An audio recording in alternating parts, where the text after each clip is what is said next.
Okay, 47 tacos is officially my limit. I think that's anyone's limit, honey. A healing speedster's gotta eat. Healed, Dad. Well, I'm fine. I promise. Hey, dinner again tomorrow night? Yeah. Nora, I just want you to know how much we love you.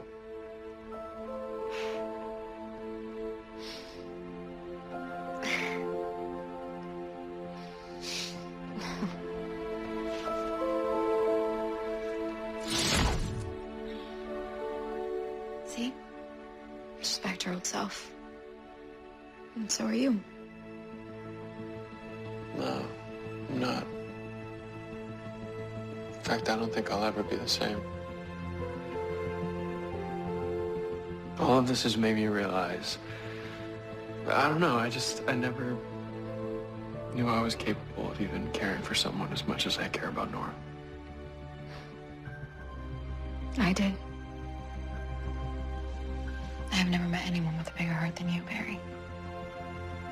So it's no surprise to me that you are a fantastic father.